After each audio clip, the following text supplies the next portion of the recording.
Bonsoir à tous, bienvenue pour ce nouvel épisode du Comptoir PEDA, dernier épisode de l'année 2025. Bonjour Stéphane, Et bonjour Sébastien, tu vas bonjour à bien? tous. Oui, ça va, écoute, vraiment, là, je suis prêt à partir en vacances, mais avant, prêt Tu aussi à m'étonnes. parler d'iPad au premier degré. Il y a Eh pas ben mal c'est de ça. choses à dire. C'était un sujet qui nous tenait à cœur chez TNT, effectivement, de parler de l'iPad au premier degré, puisqu'on a quand même pas mal de demandes, assez étonnamment. On se trouvait plutôt étonné de cela, puisqu'on entend tellement de choses autour du numérique en classe et tout ça, mais au final, voilà, on va vraiment vous démontrer, pour ceux qui sont connectés, qui n'ont pas eu l'occasion encore d'utiliser l'iPad en classe, qu'on ne fait pas du 100% numérique non plus, et que l'iPad peut être par contre vraiment un outil pédagogique très très important. Du coup, pour ceux qui ne me connaissent pas, moi je suis Sébastien de Rancy, je suis responsable de la formation pour la société TNC. Je travaille donc toute l'année en partenariat direct avec les formateurs APLS, qui sont des enseignants donc, du réseau Apple, dont fait partie Stéphane, qui est avec nous ce soir. Et on essaye, voilà, justement, au maximum dans l'année d'apporter autant que possible de la formation, des tips, et puis on réalise aussi ces petits épisodes du comptoir PEDA qui vous permettent de découvrir pas mal de choses. Et le sujet donc du soir, ce sera l'iPad au premier degré. Donc voilà, donc 30e épisode. Vous pouvez nous retrouver également tous les épisodes qui ont déjà été diffusés sur la chaîne YouTube de la société CNC. Vous cherchez dans YouTube CNC et vous trouverez assez facilement. Et puis on va démarrer parce que le temps va passer quand même assez vite. Et puis je parle, je parle. Stéphane, je vais te laisser faire ta jolie présentation. Et puis, je Ouais. reste moi disponible. Si vous avez des questions, n'hésitez pas à les poser dans le chat. Et puis, si vous souhaitez, à la fin, il y aura un petit temps de questions-réponses. Si certains veulent prendre la parole aussi pour poser des questions à l'oral, c'est possible également. Je pourrais vous débloquer votre micro. Moi, je vais juste couper ma vidéo, histoire de gagner un petit peu aussi en flux, comme ça pour après, pour le replay, ce sera parfait. Eh bien, on est bon. Allez, à toi de jouer, Stéphane. Merci Sébastien pour ton accueil. Merci à tous aussi d'être là. Juste brièvement pour me présenter pour ma part, moi je suis professeur des écoles, Stéphane Delzongle.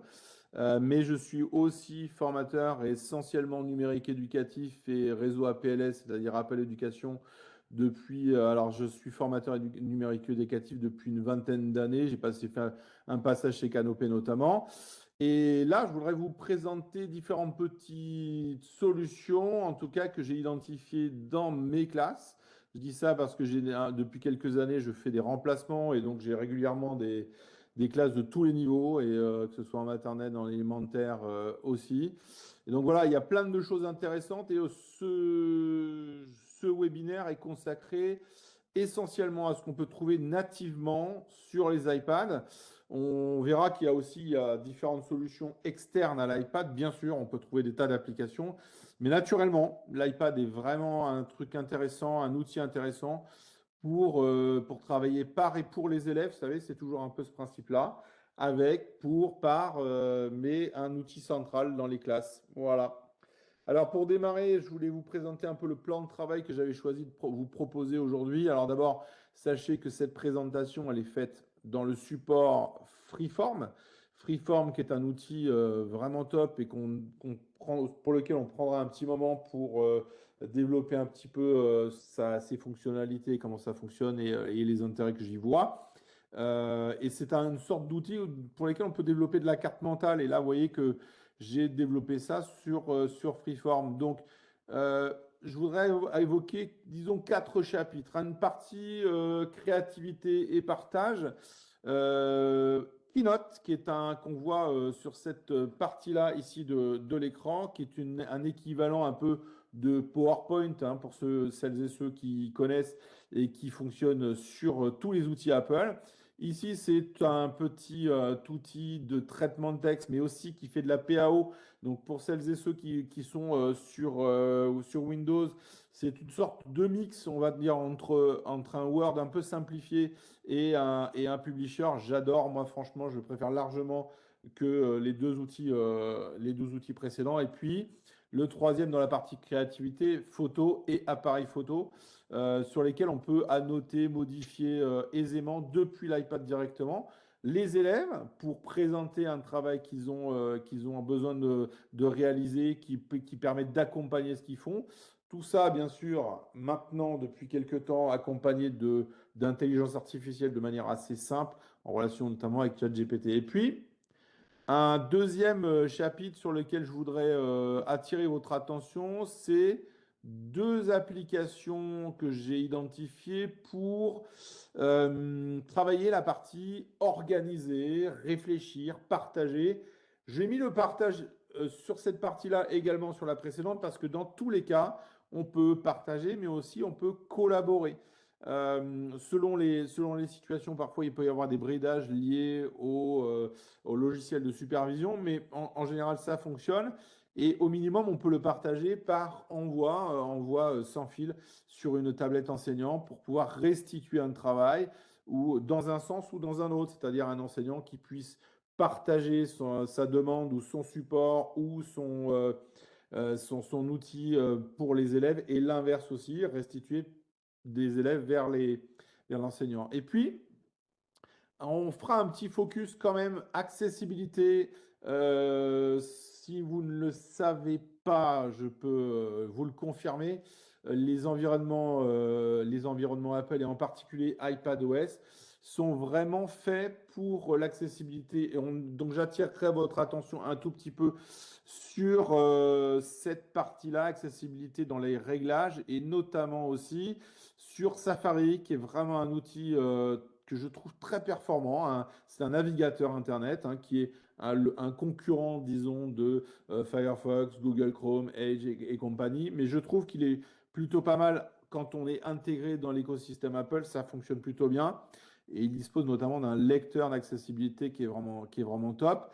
Et je développerai avec vous cette partie-là. Et puis, en dernier lieu, si vous avez des flottes d'iPad dans vos établissements au premier degré, mais aussi au second degré, eh bien, vous avez une application native et gratuite qui s'appelle En Classe, tous ces logiciels sont proposés ces applications, pardon, sont proposées par Apple. Et En Classe vous permet de superviser votre flotte d'iPad, c'est-à-dire d'attirer l'attention sur une ressource, sur un support, d'également permettre aux élèves de se concentrer sur tel ou tel outil, support, contenu, etc.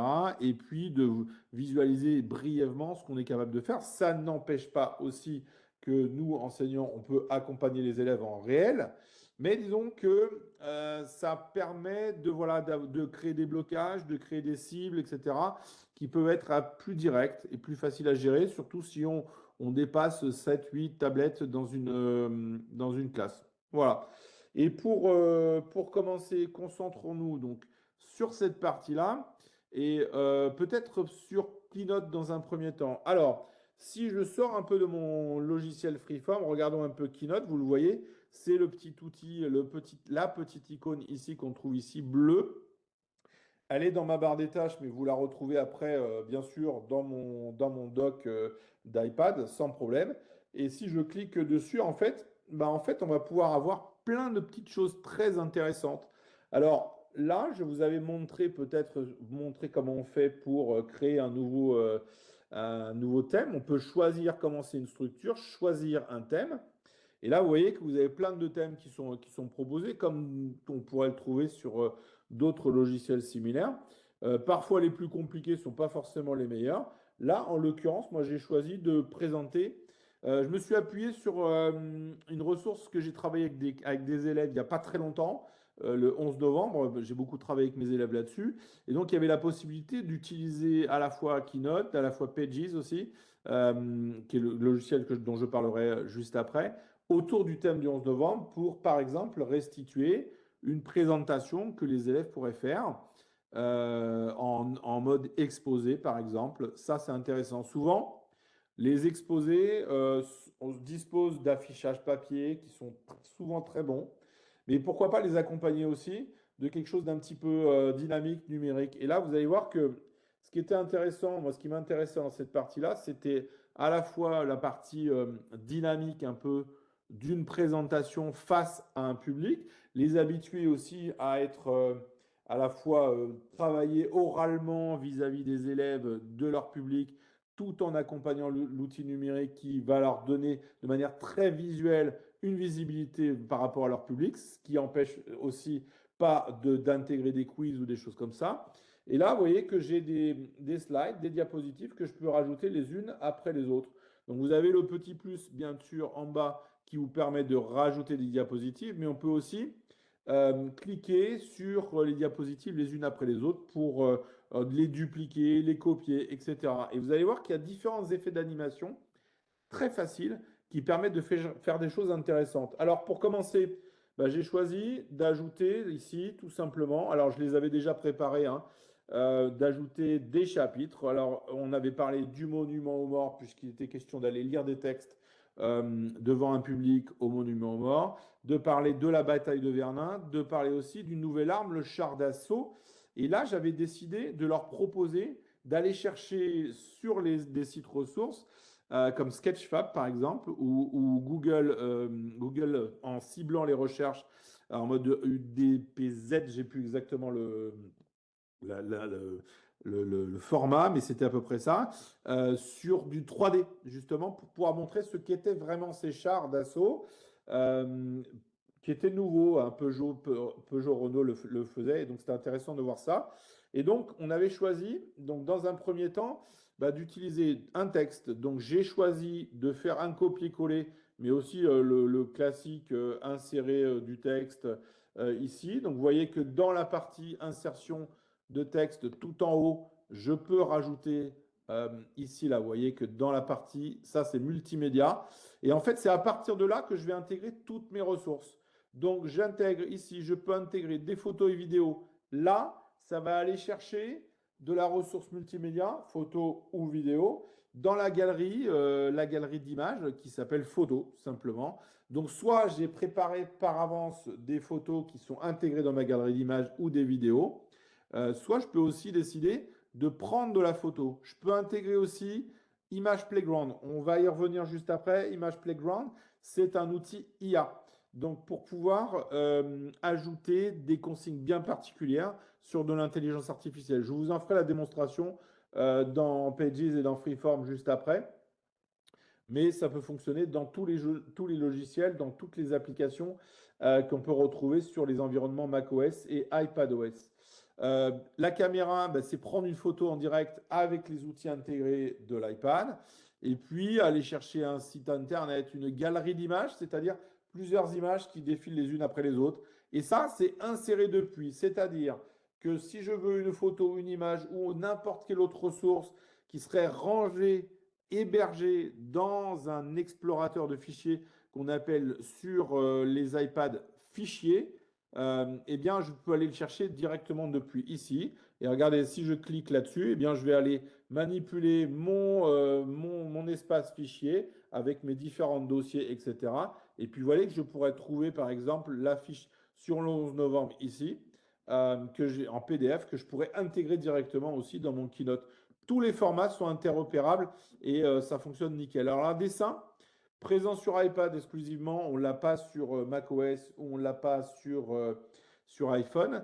Ça permet aussi de faire des dessins et directement sur l'iPad. Et donc ça veut dire qu'on ne va pas exclure le fait de faire des choses par soi-même qui seraient directement intégrées dans un espace dessin, schéma, etc. Et donc ça fonctionne plutôt bien ça. Donc, si on regarde bien, j'ai intégré ici, vous voyez, là, une galerie typiquement. Une galerie d'images dans un seul espace. Ça veut dire que je choisis plusieurs images qui vont être disponibles au même endroit. Vous voyez, vous vous souvenez, c'était ici en galerie d'images. Donc, insérer, galerie d'images, et je vais avoir tout ça. Je passe aussi sur les différents petits outils qu'on va trouver ici. Insérer un tableau, insérer des images, insérer aussi des petits alors, ce sont des formes vectorielles, voilà, qui vont jamais dépérir en termes de format si je les agrandis. Donc ça, c'est plutôt sympa pour faire des étiquettes que je déplace un peu en mode TBI, VPI, etc. Et puis, dans la troisième image, j'ai choisi de parler du char d'assaut, mais plutôt que de mettre tout un laïus sur les chars d'assaut, etc. Les élèves ont préféré chercher un contenu pour parler de leur support. Et vous savez que sur les slides, on conseille de mettre le moins possible de contenu, puisque ce qui va être intéressant, c'est ce que l'élève va dire à son public, les autres élèves, pour expliquer. Mais là, il a un petit truc intéressant, c'est qu'il est capable d'aller chercher d'aller chercher des fichiers 3D.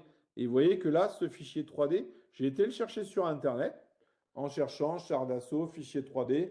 Il y a un logiciel que vous pouvez utiliser, pardon, pas un logiciel, un espace web. Tu peux le partager en lien, s'il te plaît, Sébastien. C'est Sketchfab, voilà, qui a une bonne ressource. Vous pouvez trouver pas mal de choses gratuitement.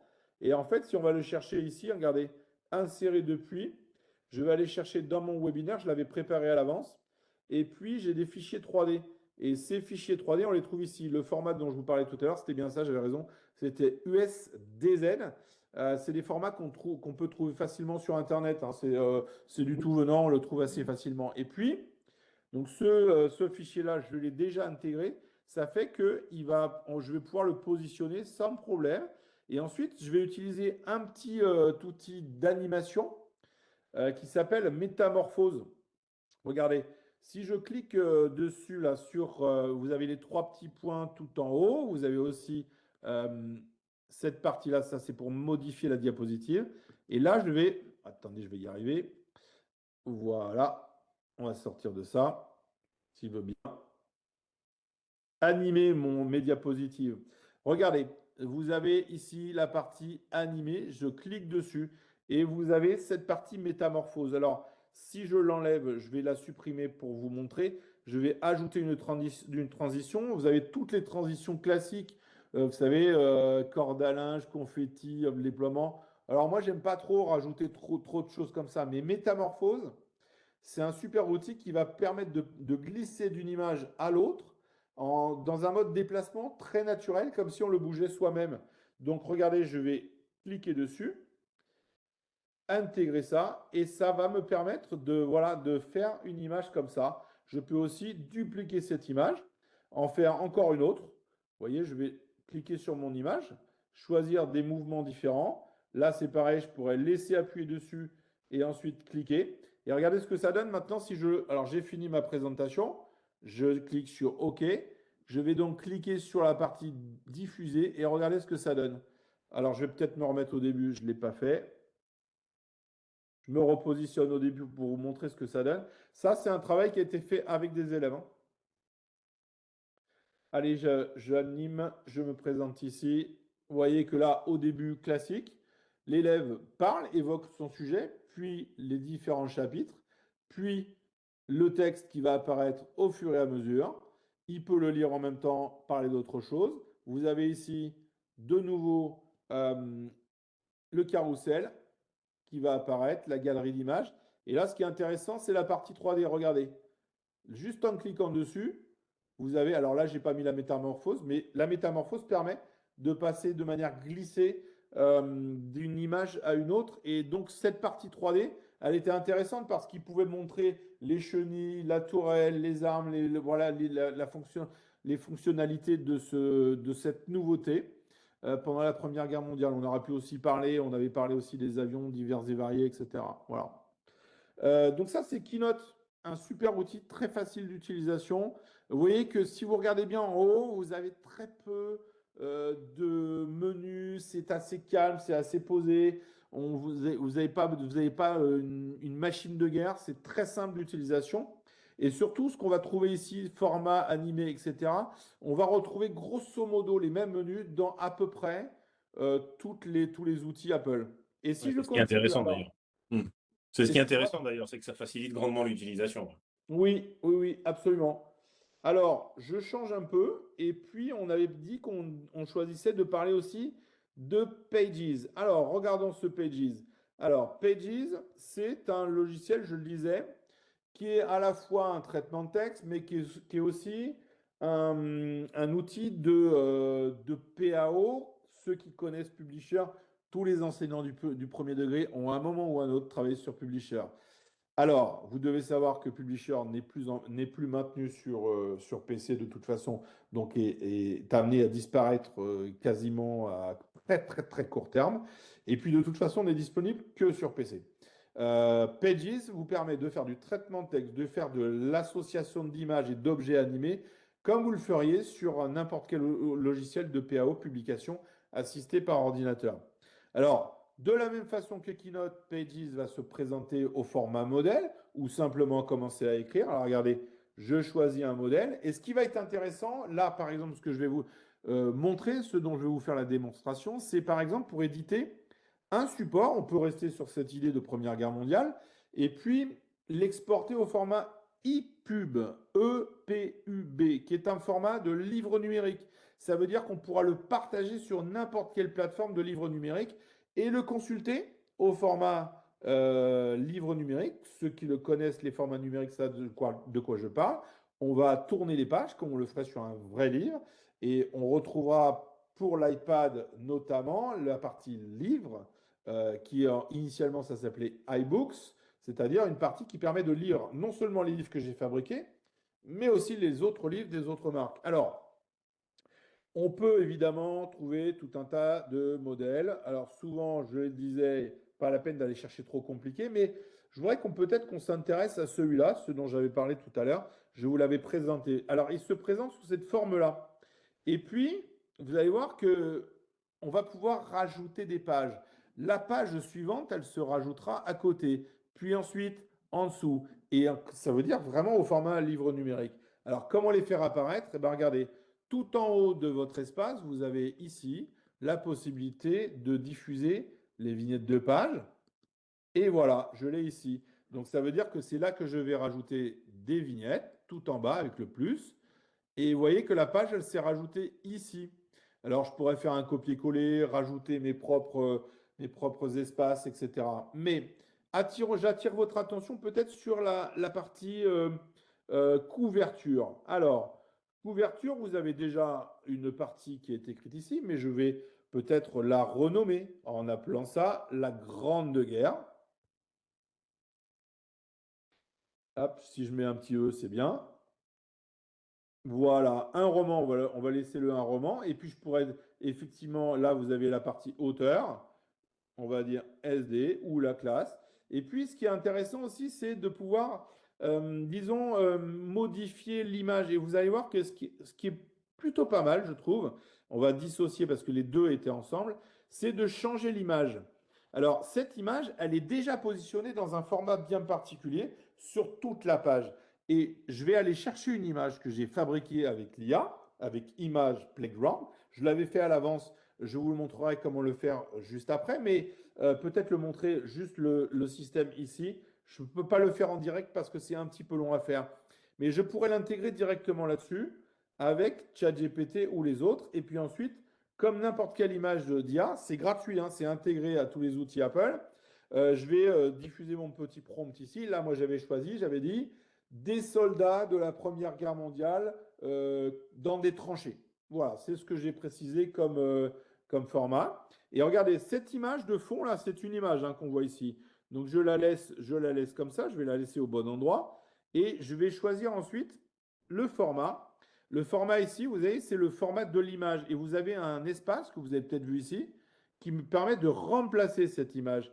Je l'avais préparé à l'avance. Ça veut dire que je vais choisir ici, cette partie-là, choisir une photo ou une vidéo. Je la prends ici et vous la voyez ici. Ça, c'est fabriqué avec l'IA.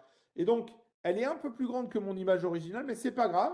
Elle va se positionner exactement à l'endroit où j'ai décidé qu'elle devait se positionner. Elle garde le format d'origine de l'image. Je n'ai pas besoin de m'évertuer à essayer de changer les formats. Elle garde le format. Et je peux refaire ça autant de fois que je veux. Voilà, tout simplement. Et puis ensuite, dans la deuxième page, bon voilà, je vais pouvoir soit prendre un texte que je vais modifier à ma guise, ou tiens, j'avais préparé un texte ici pour la présentation que je voulais vous faire ici. J'ai préparé un texte, on le voit ici. Je vais aller l'ouvrir et je vais le copier tout simplement. Et puis revenir après sur mon modèle. Le voici ici. Je vais le copier ici. Tout simplement, coller. Je vais enlever cette partie-là. Voilà. Grande guerre.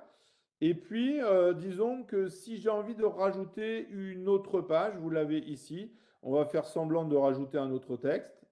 Là, on est dans le corps du texte. Alors, ce que vous voyez ici, c'est le corps du texte. Mais si je veux, je pourrais aussi rajouter différents outils. Par exemple, je l'ai dit, une galerie d'images. Je peux rajouter une partie dessin pour illustrer et faire un schéma. Disons pour montrer, vous voyez, je dessine et je montre les tranchées des Allemands qui sont de l'autre côté, etc. Et montrer un peu les no man's land qui se trouvent ici. Le schéma, c'est ça. Et le schéma, c'est un objet que je vais pouvoir déplacer à ma guise. Voilà, tout simplement. J'ai fini de faire mon livre. Alors celui-là est évidemment un petit peu simple. Je pourrais rajouter de la vidéo, je pourrais rajouter tout un tas de choses intéressantes. Je crois que j'avais une vidéo de prête. On va voir si on peut la rajouter. Alors, insérer ici, je vais me mettre ici. Ah, alors attendez, j'ai fait une bêtise. On va faire OK, tout simplement. Alors, je vais l'exporter. Tiens, on va l'exporter ici. Si je fais exporter donc, juste à côté de mon nom, là, je peux le renommer d'ailleurs, hein, exporter ici, vous voyez que j'ai plein de formats. Le format PDF, le format, je vais le remontrer, ça a disparu, le format Word, le format EPUB, etc. Et le modèle Pages tout simplement. Là, ce qui va m'intéresser, c'est de l'exporter au format EPUB pour en faire un livre numérique. Euh, Utiliser la première page comme couverture de livre, ou je fabrique une autre couverture. Et à la fin, voilà ce que ça va donner. Il est en train ça y est, il a diffusé. Normal, il n'y a pas énormément de choses. Et je vais le partager dans le livre, qui est l'application native que je vais trouver ici. Et regardez, je le trouve, il s'ouvre directement. On a la couverture qui apparaît. J'en avais déjà préparé un autre ici. Et là, on a les différentes pages. Vous voyez, je les tourne tout simplement de cette manière-là. Là, c'est un petit peu simpliste parce qu'il n'y a pas grand-chose.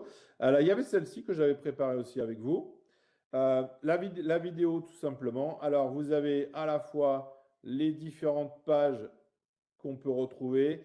Il n'y a pas énormément d'images, mais on peut rajouter autant de choses que je veux sur cette partie-là. Je voulais volontairement que ce ne soit pas très, très complexe. À chaque fois, donc vous voyez, vous rappelez que j'avais parlé du monument, on a parlé du monument aux morts de Paris, mais aussi de petits monuments aux morts locaux. Et puis, on avait parlé aussi de la bataille de Verdun. La bataille de Verdun, elle est ici. Il Donc, sera on question retrouvera d'histoire. la vidéo directement dans le livre. Le format EPUB permet de faire du livre numérique enrichi. Alors, le format numérique enrichi, c'est tout simplement un format qui va autoriser toute forme de fichiers multimédia. Pour vous montrer peut-être aussi la suite, c'est que si je l'exporte au format PDF, naturellement, on retrouvera les images, on retrouvera tout ce qui est un peu figé, mais évidemment, on n'aura pas la partie multimédia. C'est pour ça que le livre numérique, le EPUB, est intéressant. Vous le voyez, cette bibliothèque que vous voyez ici, c'est un format de livre numérique classique, tout simplement, dans lesquels je vais pouvoir retrouver plein de choses, comme par exemple utiliser l'iPad, Freeform sur iPad, différents livres que j'ai trouvés aussi sur d'autres usages. Il y a plein de choses intéressantes, que ce soit pédagogique ou autre, et pour les élèves. Voilà tout simplement pour cette partie-là. Revenir un peu sur ce format. Vous montrer peut-être aussi l'appareil photo. L'appareil photo est un outil très intéressant, assez peu connu dans ses possibilités. C'est la partie prise de photo et puis ensuite la partie modification. Là, c'est une photo que j'ai récupérée, c'est celle que j'ai montrée tout à l'heure. Et vous avez, alors c'est dommage, on ne le voit pas trop. Ah oui, c'est dommage, le partage d'écran ne me permet pas de vous le montrer.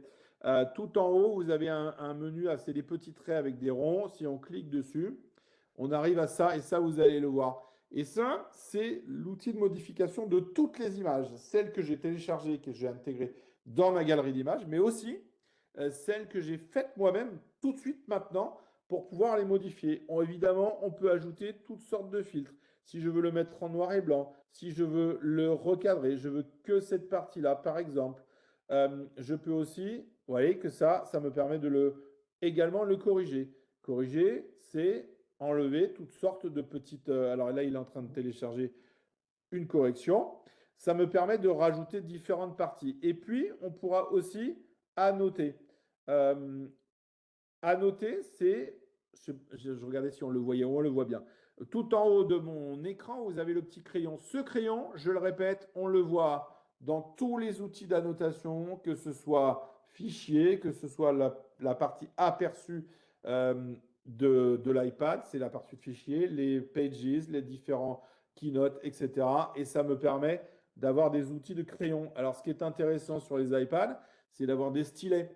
Alors, vous avez bien sûr les stylets naturellement, ceux qui sont proposés par Apple, mais il y en a aussi d'autres qui sont très bien et qui fonctionnent plutôt pas mal.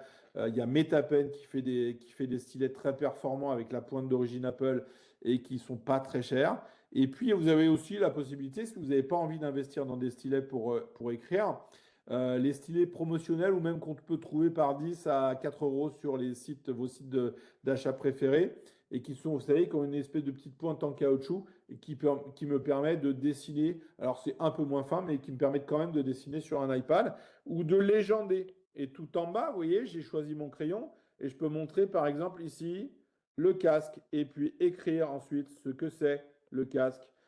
Donc je choisis, hop, ici et montrer que ici, c'est le casque. Alors, mon image, elle n'est pas forcément idéale pour ça parce qu'elle est toute petite.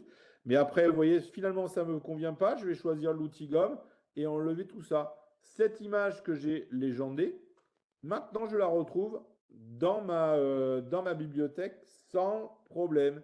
Voilà, vous allez voir maintenant dans ma bibliothèque photo. Ici, on aperçoit la bibliothèque photo tout en haut, juste à côté de mon calendrier. On la retrouve ici et on retrouvera mon image tout au fond, ici, tout simplement. Alors, elle est modifiée, j'aurais pu aussi la dupliquer et regarder la même image que tout à l'heure. Donc, ces images, elles sont modifiables à l'infini et de manière assez simple. Vous avez soit l'utilisation des filtres classiques pour faire quelque chose de plus simple, plus adapté à ce dont vous avez besoin. On peut aussi enlever les arrière-plans sur les images très facilement. Voilà, ça c'était la partie un peu que je voulais vous montrer sur la partie créativité. Et puis, toujours un peu de créativité, mais peut-être sur la partie organiser, planifier, réfléchir, partager aussi. Vous avez un outil que je suis en train d'utiliser qui s'appelle Freeform. Et regardons un peu comment ça se passe. Alors, sortir un peu de la Première Guerre mondiale. C'est un travail que j'avais demandé à des élèves. Je voulais qu'on travaille sur les différents pays d'Europe. Alors, vous montrez peut-être, regardez, en fait, c'est une sorte de carte mentale dessinée à l'infini, une sorte d'espace blanc. Ça, pour celles et ceux qui connaissent, il y a un outil qui était aussi assez connu qui s'appelle Miro. En fait, ça permet de se déplacer et de s'organiser à travers des modules, des objets, pardon, un objet image, un objet texte, un objet photo, un objet vidéo, etc. Et qu'on peut assembler les uns aux autres comme on pourrait le faire sur une carte mentale ou simplement s'organiser par espace. Et ce qui est intéressant quand on s'organise par espace, c'est de collaborer. 3, 4, 5 iPads peuvent, ou des élèves avec leur iPad, peuvent collaborer sur un même espace en temps réel, chacun sur leur espace avec le même objectif. Par exemple, ici, j'ai choisi de parler des pays d'Europe et j'ai demandé à des élèves de travailler sur la France. D'autres, j'ai choisi de leur montrer qu'on pouvait travailler sur d'autres pays. Donc regardez, là, vous avez en haut une manière toute simple, c'est comme ça que je l'ai fait, pour insérer des petits objets et ensuite en faire quelque chose de simple. J'insère l'objet directement dans mon texte, dans ma zone, pardon. Et puis ensuite, quand je clique dessus, je peux modifier sa couleur. Alors, la modification toute simple que vous voyez ici. Et puis, je peux aussi, quand je double-clique dessus, en faire une étiquette déplaçable. On peut dire, allez, on va faire la Belgique. Vous voyez que ça permet de bien légender facilement et on choisira un code couleur d'une autre manière pour la Belgique. Alors je déplace ensuite la Belgique ici. Je peux garder ce format-là ou prendre un autre format. Et si ça ne me plaît pas ce format, bah, finalement, ce que j'avais préparé ici, je peux décider d'en faire quelque chose d'identique. Alors je vais copier ce format-là. Et si je clique sur les trois petits points, regardez, Vous avez la possibilité de couper, de copier, de coller, de dupliquer. C'est là que ça va m'intéresser. Ou de modifier la figure. Et là, je vais dupliquer pour garder le même format, mais peut-être changer juste la couleur. J'avais décidé de prendre une couleur et une autre couleur. Et cette fois-ci, je double-clique dessus puisque c'était une zone texte. Et je vais choisir la Belgique. Voilà. Et puis ensuite, bah, je vais reprendre. Allez, je disais monument célèbre. Tac, je reprends. Hop, j'ai été un peu vite ici, c'est pas grave. Hop, je peux le remodeler. Alors, vous avez vu que chaque zone est disponible dans tous les formats et j'ai juste à laisser mon doigt appuyé dessus pour pouvoir le déplacer. Je duplique, etc. Et je fais la même chose pour tous les supports que je souhaite demander aux élèves. Capitale, monument célèbre, la Belgique. Et ensuite, je vais pouvoir les lier les uns aux autres. Regardez comment je vais faire. D'abord, tous ces petits points que vous voyez en fond, ce sont des points qui permettent, c'est un quadrillage numérique comme une sorte d'aimant. Ça permet de se recadrer plus facilement, mais si je veux pas l'enlever, si je veux l'enlever, pardon, tout en bas à droite, là, je peux enlever ce point d'aimant, un peu, ce quadrillage. Et je l'enlève. Par contre, vous avez juste à côté ce qui permet de lier les objets les uns avec les autres. Et regardez, chaque objet dispose maintenant de petites flèches qui vont me permettre de les lier. Alors, la France, je décide de cliquer sur la flèche et de l'envoyer vers l'autre à côté. Pareil, vous voyez que je choisis les points pour les relier. Après, je vais prendre encore un autre, le relier ici. Hop, encore un autre et encore un autre ici. Tout est relié. Après, je vais donc relier celui-là ici. Ça me fait une carte mentale que vous connaissez. Voilà, tout simplement ici. Et regardez, si les étiquettes se déplacent, ça va déplacer ce qui est relié en même temps. Je peux demander aux élèves ensuite de choisir une zone de texte pour aller faire leur recherche et ensuite réfléchir ensemble où je vais la mettre. Alors, cette zone de texte est apparue ici. Je décide de dire que ici, c'est la tour Eiffel. Je vais chercher donc une image sur Internet pour illustrer mon propos. Alors, naturellement, je les avais préparées à l'avance. Et vous voyez que c'est une image que j'ai faite avec l'IA. J'ai choisi ici de mettre la tour Eiffel. Alors, si on prend peut-être le temps de le faire, j'espère que ce ne sera pas trop long. On va essayer ça. La tour Eiffel. Et on pourrait mettre à la limite pendant sa construction. On va voir s'il prend le temps de le faire. Si c'est trop long, on le changera. Alors, j'ai choisi de le mettre ici et je l'envoie. Et vous voyez que là, il est en train de réfléchir. Prenons le temps de regarder ça pendant qu'il est en train de chercher. C'est à la fois, on peut rajouter différents formats. On peut décider que c'est au format crayon de couleur, au format pastel, etc. Ceux qui ont déjà utilisé de l'IA savent qu'on peut modifier tout ou partie des paramètres de la recherche. Et puis, il vaut mieux utiliser le partenariat avec ChatGPT pour cette recherche-là, parce que en fait, ça fait une recherche beaucoup plus précise. Donc, vous avez vu que quand je cherche ça, je vais choisir donc l'option ChatGPT qui est ici. Et ça fonctionne plutôt bien. On peut rajouter toutes sortes de paramètres là-dessus. Voilà. Et cette image est apparue pendant ce temps. Je décide de l'intégrer. Et après, vous voyez que là, j'ai choisi de l'agrandir. Je peux vous la montrer. Elle n'est pas terminée. Et donc, c'est vraiment plutôt performant, vous voyez, hein. Donc, je la laisse ici. Et puis, je vais la déplacer et la renommer de cette manière-là. Alors, vous me dites, elles sont toutes petites. Oui, mais c'est pas grave parce qu'elles sont au format vignette. Quand je clique dessus, j'ai l'œil qui me permet de voir l'image directement là-dessus. Et puis ensuite, de nouveau, regardez, hop, cette image pendant sa construction. Donc, il est allé chercher probablement de l'information sur les réseaux et ensuite proposer une image qui, du coup, est libre de droit. C'est ça qui est intéressant parce que souvent, quand on présente des exposés, on sort un peu du cadre réglementaire. Et il est intéressant, quand on utilise le numérique avec les élèves, en plus de ce qu'on fait de manière conventionnelle, c'est de travailler sur la propriété intellectuelle, sur le droit à l'image. Et là, ce qui est intéressant, c'est qu'on a le droit d'utiliser ces images pour une présentation comme ça dans le cadre de mes outils. Tout ça est très complémentaire des usages conventionnels qu'on a en classe, c'est-à-dire l'affichage que je peux faire, les maquettes que je peux faire aussi en pâte à modeler, en Lego, etc., juste à côté. Donc là, c'est un travail de recherche qui est proposé pour les élèves. Je leur propose, moi, un cadre. C'est pour ça que j'avais choisi la France. Je veux pour chaque monument, pour chaque pays, un monument célèbre, une capitale, le nombre d'habitants et une spécialité culinaire. Vous voyez que c'est un travail de recherche. Ensuite, ils vont remplir là-dessus. Et puis, pour le partager, eh bien, ils vont choisir ce petit carré avec sa flèche que vous trouvez juste en haut.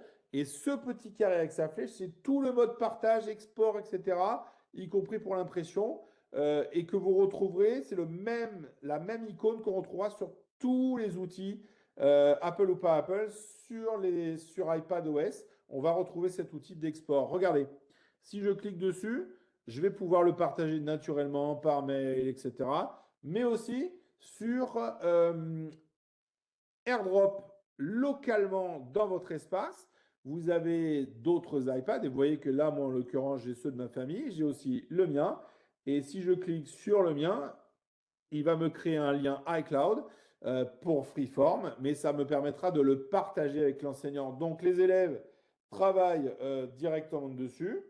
Et ensuite, dès qu'ils ont terminé, ils vont retrouver leur production. Vous voyez que je l'ai maintenant sur mon espace. On ne voit pas très bien parce que j'ai mis le flou. Mais ça me permet de partager avec l'enseignant. Et alors, les problèmes de réseau, c'est un détail, hein. Alors, il faut au minimum quand même que les appareils soient dans le même réseau Wi-Fi, mais qu'il y ait Internet ou pas Internet, c'est pas grave.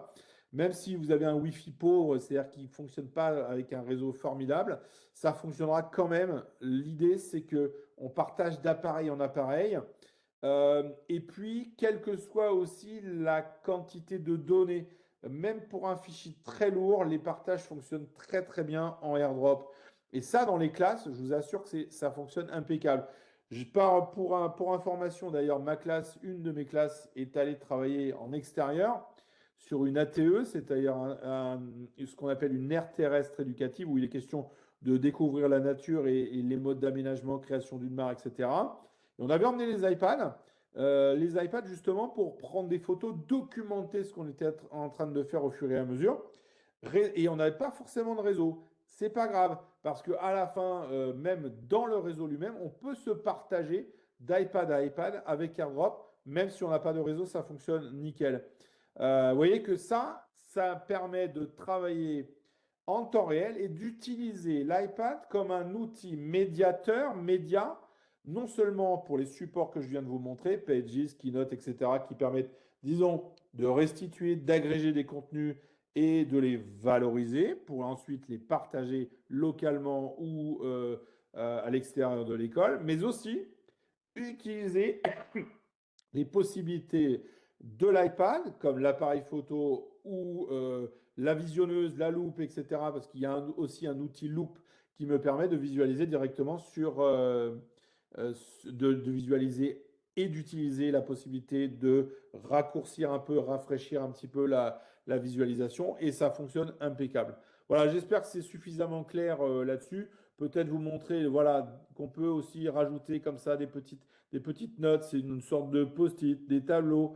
Et pareil, vous voyez qu'on retrouve enregistrer une photo, pardon, prendre une photo ou une vidéo, je n'ai pas pris ma photo à l'avance, ben, je le fais directement depuis l'outil. Image Playground qu'on retrouve sur Pages, Keynote, etc. Les autocollants, ce sont des petits espaces qui pas forcément très intéressants, mais il y a des Memoji, par exemple, ou des petites choses comme ça. Choisir un fichier, c'est pour aller le chercher dans mon explorateur de fichiers qu'on appelle fichier sur iPad. Je peux également scanner un document directement avec mon iPad. Par exemple, la notice qui fonctionne avec un appareil ou un autre, ou j'ai trouvé une pancarte juste à côté de mon ATE, justement, où on avait la définition des différents. Il y avait un hôtel à insectes et il y avait un petit laïus qui était fait juste en dessous. Ben, on aurait pu le scanner ça et l'intégrer directement dans Freeform, dans Pages ou dans les autres directement depuis mon iPad, quitte à mettre en forme plus tard, ça, c'est pas grave. Et puis prendre une photo, bah, c'est aller chercher dans la galerie d'images les différentes photos. Voilà, je voulais vous montrer cette partie-là. Alors, sur Pages, revenons sur le support que j'avais proposé tout à l'heure. Euh, Organiser et partager. Et puis, vous avez dans la même série que Freeform finalement, mais d'une autre manière, on peut utiliser Note. Note qui est une application comme ça qui a l'air assez simpliste finalement parce que on peut se dire c'est que du texte de base. En fait, c'est un peu le même genre que ce qu'on va trouver en termes de réflexion, mais c'est plutôt de manière chapitrée et c'est extrêmement complet. On peut rajouter toutes sortes d'outils et chapitrer ensuite. Vous voyez que là, par exemple, donc je ne sais plus si mon collet était encore disponible, je vais faire, alors je ne l'avais pas, je vais aller chercher mon texte. Comme j'avais fait tout à l'heure, je récupère mon texte, on va prendre celui-là, et puis prendre juste cette phrase-là, copier, je vais le retrouver dans mon texte ici. Hop, je laisse cliquer si ça veut bien fonctionner et je retrouve mon texte. Alors, regardez, si je choisis ici, alors on va peut-être mettre par exemple un autre chapitre et vous avez tout en haut la possibilité de faire les titres. Et ces titres-là, ça me permet ensuite de pouvoir les réduire un petit peu et de chapitrer, de mettre des couleurs. Par exemple, on avait dit la bataille de Verdun. Et va faire un chapitre spécial là-dessus. La bataille, ça a changé. J'ai pas mis mes lunettes, c'est normal. Voilà.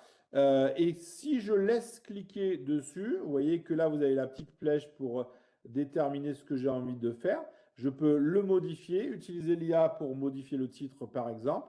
Mais surtout, en cliquant sur le A là-haut, je vais pouvoir choisir différents titres, comme finalement dans n'importe quel outil de traitement de texte. Mais surtout, ça va me permettre, vous voyez, de le faire au même format, toujours les mêmes. Là, j'ai choisi sous-titres pour avoir la même version et de choisir une couleur. Je décide que la bataille de Verdun, elle est en orange.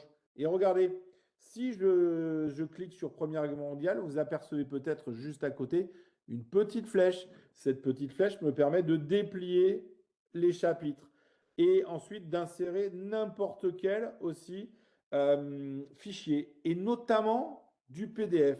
Peut-être vous montrer le travail que j'avais choisi de faire aussi en PDF. On avait fait toute une leçon sur le 11 novembre. Alors, sur le 11 novembre, regardez, j'avais choisi d'insérer, c'était un PDF, je l'intègre là-dedans pour la partie correction et je pourrais le partager aux élèves ensuite. Alors, si on regarde bien, dans la partie insérer, vous avez ici pièces jointes, le petit onglet. Je peux rajouter de l'enregistrement audio, que ce soit dans Notes, dans Pages ou l'autre, je peux rajouter des enregistrements audio. Ça me permet de faire des commentaires en temps réel de ce que j'ai envie de raconter et ensuite de le partager.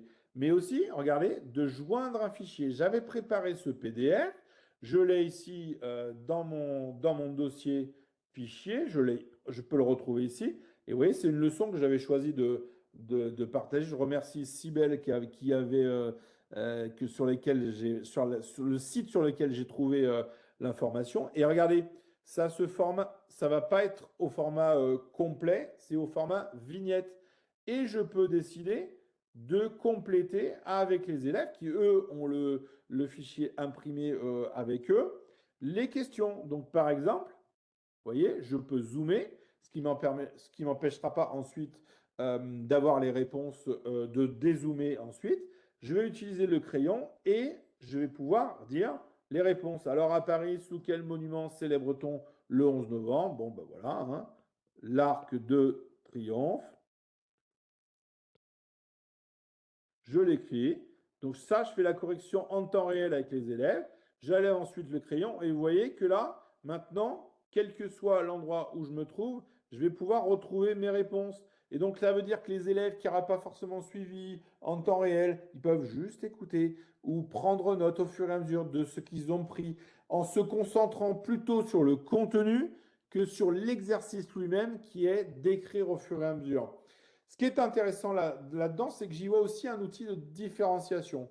Les élèves qui auraient des besoins particuliers, qui auraient besoin d'être un peu plus attentifs sur le contenu, peuvent se passer d'écrire forcément ou peuvent écrire juste une partie qui les intéresse. Alors, ça, c'est la partie, vous voyez, qu'on peut afficher les vignettes aussi, aller directement à la fin, et puis ensuite masquer les vignettes comme ça, enregistrer de l'audio, tout simplement pour compléter, et puis aussi du dessin. Ça, Note, c'est, vous voyez, une autre manière de s'organiser. Disons que Freeform va être plutôt sur une partie carte mentale, un peu heuristique, et ça ne fonctionne pas pour tous les cerveaux, on ne va pas se mentir. La carte mentale, il y a des gens qui aiment bien, qui fonctionnent directement là-dessus. Moi, j'aime bien ça quand c'est visuel, quand c'est coloré et quand c'est pas extrêmement compliqué.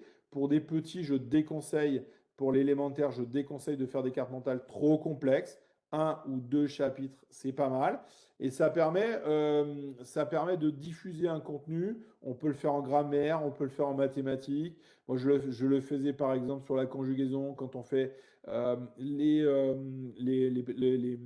verbes du premier groupe, les verbes du deuxième groupe, le présent de l'indicatif, etc. De développer au format carte mentale quelque chose d'un petit peu visuel. Et puis, la partie note, elle, va être quelque chose de plus chapitré, peut-être plus hiérarchique. Et ça fonctionne pour des cerveaux qui seraient peut-être un peu plus cartésiens, qui auraient besoin de chapitrage. Et voilà, donc ça, c'est pas mal. Mais pourquoi pas aussi l'utiliser, et je l'ai déjà fait aussi pour certaines ressources, les élèves, alors là, je l'utilisais plutôt avec des grands, CM, CM1, CM2, pour permettre d'écrire la prise de notes et pas tellement le format, mais ça n'empêche pas qu'on puisse aussi ajouter les parties format. La prise de notes est intéressante sur notes, et donc pourquoi pas le faire comme ça, soit en dictée vocale, soit en enregistrement vocal, ou soit en prise de notes directement.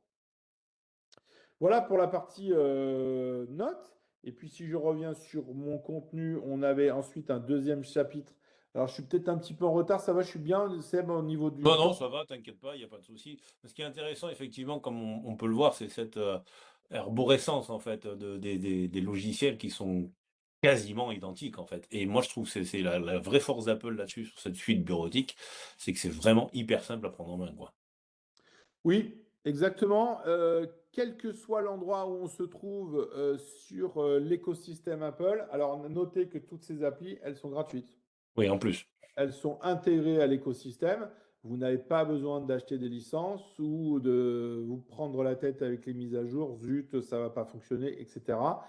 Et puis surtout, quel que soit l'appareil sur lequel vous serez, vous aurez la même source visuelle, les mêmes icônes, les mêmes fonctionnements, très peu de fonctionnement, d'icônes. C'est pas une usine à gaz, c'est très simple d'utilisation et c'est la même logique partout, avec des spécialités. Je le disais, Keynote, qui est plus un outil de présentation au format slide, PowerPoint. Pages, qui sera plutôt dans l'idée bureautique. Vous avez Numbers aussi, qui est une partie dont j'ai pas trop parlé ici, qui est aussi un outil intéressant pour faire des tableaux très simples. Moi, par exemple, la plupart du temps, Excel ne m'intéresse pas parce que j'ai pas forcément besoin de faire des choses extrêmement complexes en termes de macros, etc. Des petits tableaux de base me suffisent. Et Number, c'est plutôt assez complet quand même. On peut faire pas mal de choses avec des formules et tout, mais sans aller chercher quelque chose d'extrêmement compliqué aussi. Et puis pour vous montrer la partie gérer et adapter. Gérer et adapter, ben on va être en fait sur l'adaptation. C'est l'outil, la force aussi d'Apple, c'est d'avoir toujours travaillé sur l'accessibilité. Vous avez un outil dans les réglages. Alors les réglages, c'est toujours la petite roue crantée, hein, c'est toujours le même sur tous les outils Apple et ça ressemble aussi assez bien à ce qu'on pourrait trouver aussi sur d'autres solutions. Vous avez dans la partie générale accessibilité un tout petit peu plus bas, vous voyez que vous avez cet outil accessibilité dans lequel on va retrouver ces chapitrages. Vous avez tous les outils liés à la vision, mieux voir. Vous avez les outils liés au toucher, à la motricité. Et puis, vous avez aussi l'audition, la parole, voilà, différentes choses qui me permettent de travailler l'accessibilité. Je voudrais attirer votre attention sur, dans la partie lire et énoncer, le lecteur d'accessibilité tout en haut, que j'ai paramétré par avance. Je veux qu'il soit présent, ce lecteur accessibilité. Vous allez voir que dès qu'il va, ce lecteur accessibilité, c'est un outil qui va se mettre en œuvre dès que vous avez trouvé une source de texte, quelle qu'elle soit, sur un site internet, sur Notes, sur un Pages, sur un PDF, etc. À partir du moment où vous sélectionnez une certaine quantité de texte, eh bien, elle va s'adapter au format accessibilité que vous allez choisir. Je vous montre ça tout de suite. Alors, tiens, on va reprendre le texte de la Grande Guerre. Euh, alors peut-être j'ai oublié une étape, comment le rajouter? Cet outil-là. Vous avez, si vous prenez votre doigt dans le haut de l'écran, on va choisir l'écran tout en haut à droite. Vous sortez un peu votre doigt de l'écran et vous allez faire apparaître ce menu-là. Différentes choses sont présentes par défaut, mais si je veux les rajouter, après, il va falloir que je choisisse en laissant cliquer d'ajouter une commande, en laissant cliquer dans un espace ailleurs que sur un icône. Et vous retrouverez cette icône-là. Vous allez chercher cette icône-là pour le lecteur d'accessibilité. Retenez-le bien, celui-là. Parce que au moment où je vais reprendre mon texte, comme ça, je vais les sélectionner. Et puis, je vais choisir le lecteur d'accessibilité. Et voilà ce qui va se passer. Ce lecteur d'accessibilité me permet de visualiser mon texte, soit comme ça, ou soit de l'écouter. Je peux aussi l'adapter. Regardez, personnaliser le lecteur. Alors, j'ai peut-être montré un peu vite, je vais revenir un peu en arrière. Je clique sur les trois petits points en haut à droite et vous voyez que ce que je trouve toujours très intéressant, c'est que justement, il y a peu de choses, mais exactement ce qu'il nous faut. J'ai pas besoin de faire machine à laver, micro-ondes ou lave-vaisselle. Je veux juste un outil qui me permette de faire exactement ce que je veux. Je clique sur les trois petits points et puis je vais avoir personnalisé le lecteur. Alors, ces fonds-là, bah, c'est notamment pour les parties dyslexiques, dyspraxiques, les enfants qui pourraient être daltoniens. On va leur permettre d'adapter leur support de manière assez simple. Et puis, si on cible une tablette pour un élève en particulier, on peut le modifier à chaque fois et avoir toujours la même accessibilité, la même adaptation. Donc, vous voyez que je peux choisir, par exemple, ce format-là, qui n'est pas très adapté. Je peux aussi choisir d'autres formats. Alors, on va recommencer parce que là, il m'a tout changé.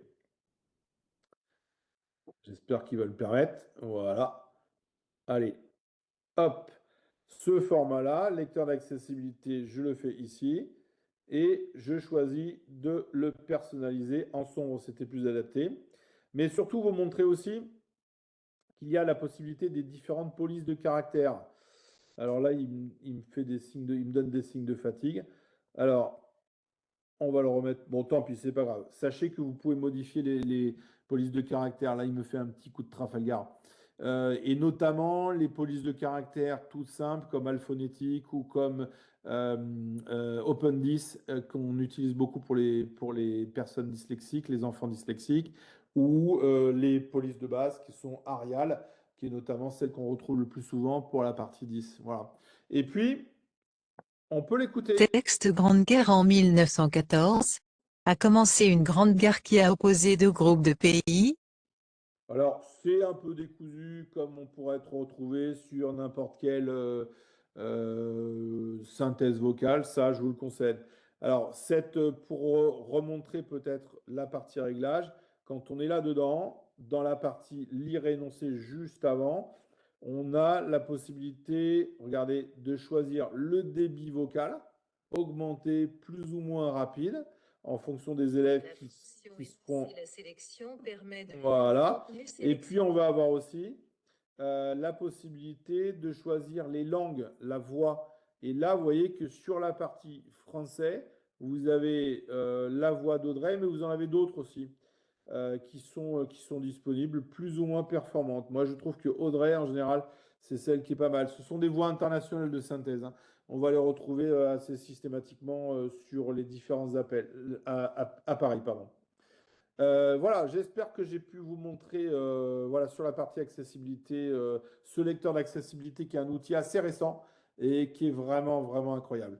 Peut-être toujours sur la partie accessibilité, vous montrer peut-être, alors tiens, on va reprendre Wikipédia. Je vais montrer, allez, on va chercher la Tour Eiffel, toujours pareil. que j'avais tout à l'heure. Et puis, vous montrer un outil dans Safari, qui est l'outil de navigateur, hein, Google Chrome, Firefox, etc. Si vous cliquez juste à côté, là, vous voyez qu'il y a ce petit carré avec ces deux traits. C'est le lecteur Safari. Et ce lecteur Safari va adapter toute la page Safari en enlevant tout ce qui va être sollicitations diverses. Ça inclut les pubs, les sollicitations, les différentes images qui fonctionnent. Même dans une page Wikipédia, vous voyez que on peut largement s'y perdre quand on est un enfant de CE2 ou même avant ou après. Ça, c'est sûr. Eh bien, ce lecteur, je vais pouvoir, voilà, ça va m'enlever toute cette partie-là et puis garder l'essentiel. Je peux aussi augmenter ou rétrécir la taille du texte. Je peux aussi choisir de modifier le format avec, par exemple, les, euh, la police de caractère, le fond, etc. Vous voyez que par exemple, quand visuellement, je pensais à un enfant que j'avais eu il y a quelques années qui était épileptique, il y avait besoin de lui mettre des fonds comme ça. Ce lecteur d'accessibilité n'était pas encore disponible. J'aurais bien aimé l'avoir à ce moment-là. Voilà. Donc, évidemment, bah, ça, je peux l'utiliser ou pas. Et puis, je peux écouter la page. Tour Eiffel. Le 31 mars 1889.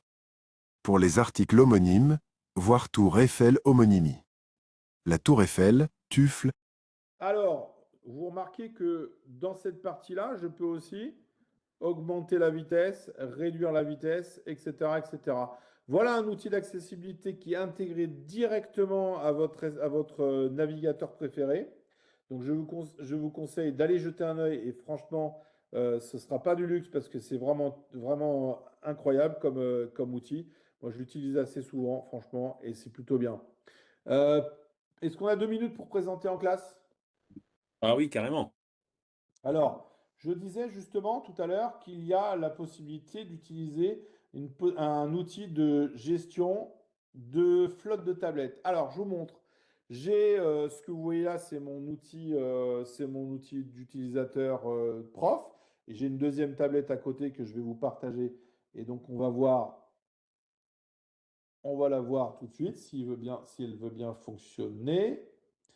Elle fonctionnait tout à l'heure, hein, Sébastien, tu peux en témoigner. Je confirme, je confirme. Elle veut plus elle veut plus retrouver le partage d'écran. Tant pis. Alors, je vais montrer la partie enseignant. On reboot là, peut-être au pire. On a 2 minutes, hein, t'inquiète pas. Hein. Alors ouais, t'as raison, on va la rebooter un peu. Ouais, ce serait intéressant qu'on puisse voir Ouais, effectivement parce sur que je voudrais l'écran pouvoir dissocié les montrer. deux. Ouais. Alors, je vais la rebooter et ensuite, on va montrer la partie en classe. Alors, en classe, c'est un outil qui est vraiment fait par Apple euh, pour pouvoir justement fonctionner en mode supervision. Euh, alors, sur la partie enseignant, il faut télécharger l'application. Elle n'est pas forcément installée par défaut. Vous la retrouvez ici. Voilà l'espace que vous avez sur la partie enseignant. Ensuite, je vais allumer, pour l'instant, j'allume l'autre tablette. Ouais, il faut savoir que c'est une application qui est gratuite également aussi, hein, qui est mise à disposition par Apple et qui, comme on le Ouais. voit, vous permet en fait de gérer vos classes. Alors il y a différentes manières de faire, hein, puisque soit vous configurez manuellement vos classes si vous n'avez pas de solution de gestion de type MDM, donc qui veut dire Mobile Device Management en anglais. En gros, c'est le gestionnaire de votre flotte d'iPad. Soit vous pouvez effectivement les configurer manuellement. Ce qui est intéressant, c'est il va vous le présenter dans la classe, c'est que vous pouvez créer des groupes de travail, pouvoir envoyer directement des applications, des documents et tout ça, quoi.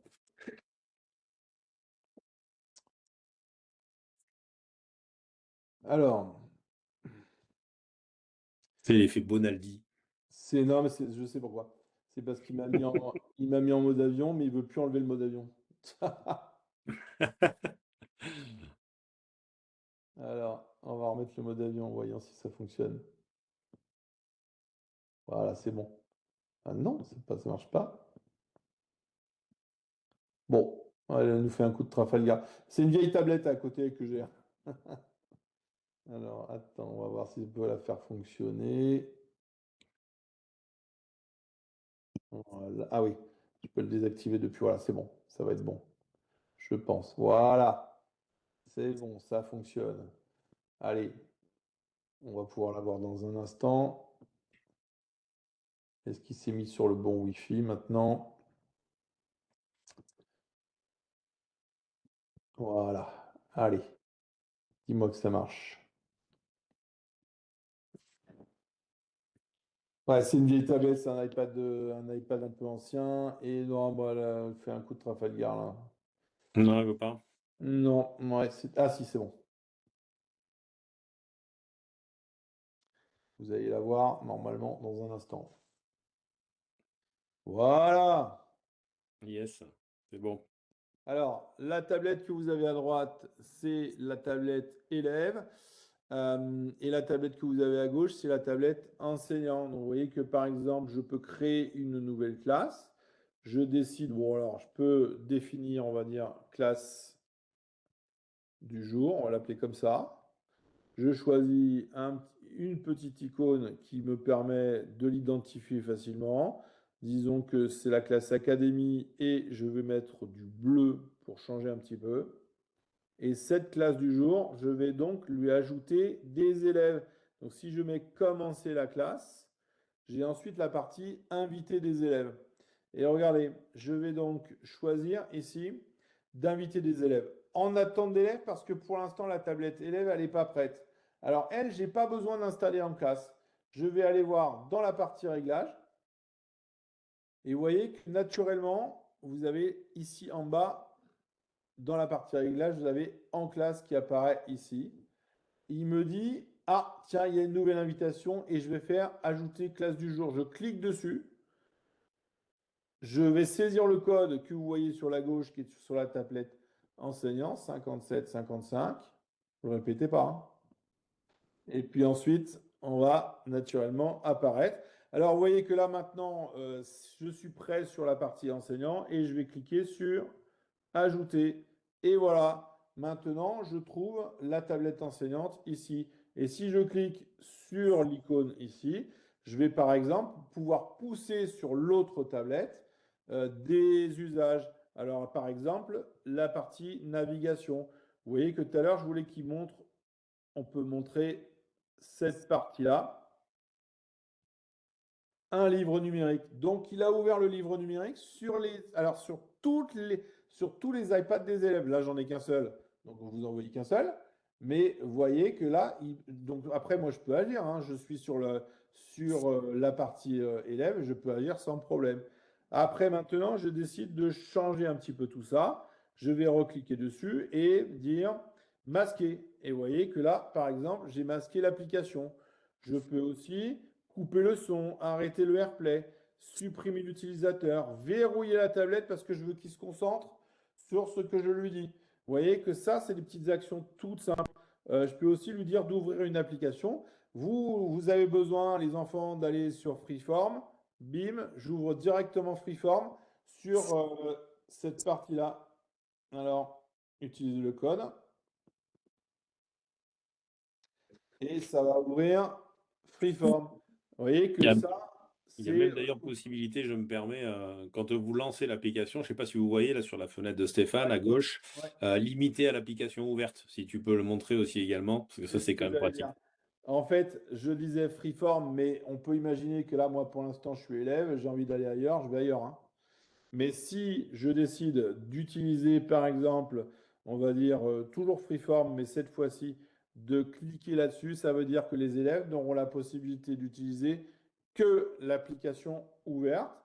Et moi, de mon côté, donc là, ça va ouvrir freeform si tout va bien, sauf si elle décide de me casser les pieds. Voilà, c'est bon. Non, non, c'est bon.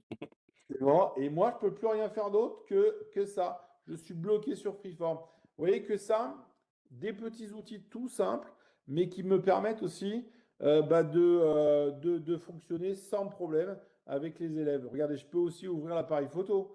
Ça permet aux élèves aussi de ne pas avoir forcément besoin de chercher l'icône. Je l'ouvre sur tout le monde. C'est le moment de témoigner, de prendre en photo l'expérience, etc. Bon, là, il met un peu de temps à le faire, mais ça va, il l'utilise quand même. Vous avez le Mars et tout ça juste à côté. Et puis, regardez, un truc intéressant aussi, c'est la possibilité de voir les écrans des élèves. Euh, Ça veut dire avoir une vision, non pas rester derrière son bureau et rien faire, c'est pas ça. C'est que j'ai mon ordinateur que vous voyez là, en général, quand je fais ce genre de choses, il est aussi connecté au vidéoprojecteur. Et donc, je peux visualiser les écrans en direct de ce que les enfants sont en train de faire. Et surtout, ça permet aussi à un élève de montrer ce qu'il est en train de faire en utilisant aussi cette partie-là en classe ou en mode AirPlay exactement. Vous voyez que là, par exemple, je suis sur la droite, moi je manipule l'écran élève et vous voyez que au fur et à mesure, je vois que l'élève est en train de faire ça. Il peut ouvrir Scratch Junior, il peut ouvrir alors, je vais prendre une appli qui est pas besoin d'être téléchargée. Bon, elles sont toutes à télécharger. Il y a fichier, voilà, et on voit que sur la partie gauche, l'enseignant peut voir tout ça. Voilà, et puis pour vous montrer, vous remercier voilà, de votre attention. J'espère que ça vous a plu. Ça va un peu vite, c'est vrai, parce que c'est 1 heure de présentation. Sachez que il est toujours possible de demander autour de vous des formations, des renseignements. N'hésitez pas à me contacter ou à contacter Sébastien à l'issue de ce webinaire. Vous pouvez me retrouver sur les réseaux Stéphane Delzongle et vous pouvez aussi me contacter par mail stéphane.delzongle@icloud.com. Et puis voilà, demander des renseignements, n'hésitez pas. Merci beaucoup pour votre participation. Le petit clin d'œil à Image Playground avec lequel j'ai fait cette image que vous voyez ici. Donc j'ai demandé d'intégrer une classe d'élèves en classe avec des enseignants, des iPads, mais vous voyez que j'ai demandé aussi à ce que ce ne soit pas exclusivement des iPads. Et à la fin, mon image représente ce que j'ai envie de montrer aux gens, aux spectateurs. Merci beaucoup pour votre attention. Merci à toi, en tout cas. Questions. Merci beaucoup. Effectivement, bon, écoute, on n'a pas de questions dans le chat. Si jamais vous en avez, n'hésitez pas à la poser et puis on la transcrira. On peut rester 1 ou 2 minutes. En tout cas, les fêtes arrivent, les vacances aussi. Vous allez tous prendre du repos bien mérité. Je pense que ça, c'est important. Et puis attaquer une nouvelle année. Ça, ce sera pas mal aussi. Avec des iPads en école. Mais n'hésitez pas, je sais que souvent les iPads ou toute forme de numérique, tu le disais en introduction, hein, Sébastien, il y a une appréhension, il y a Ouais, une c'est ça. appréhension vis-à-vis des écrans, il y a aussi une appréhension de ne pas maîtriser. Les tablettes, les iPads en particulier, sont très simples d'utilisation, beaucoup plus simples et de très loin que d'utiliser des ordinateurs en classe. Tout à Qui fait. nécessitent souvent des manipulations techniques. Les iPads, ce n'est pas le cas. Et c'est vraiment fait pour des usages classe. C'est pour ça que moi, je n'hésite pas à en parler en classe. C'est une des solutions les meilleures qu'on puisse trouver. Très Ouais, complète. tout à fait. Donc là, aujourd'hui, effectivement, on vous a parlé de l'usage de l'iPad en classe. S'il y en a que ça intéresse, le mois prochain, de mémoire, je crois qu'on sera le 22 janvier.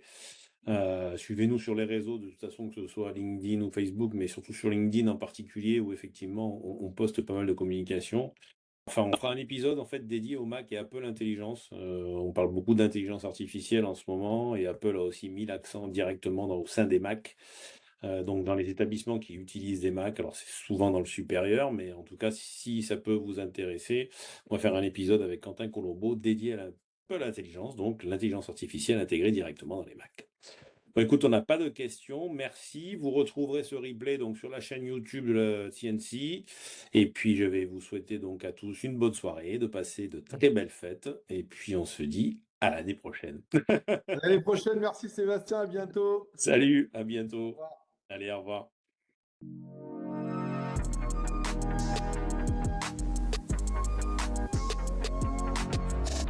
CNC, People Around Technology.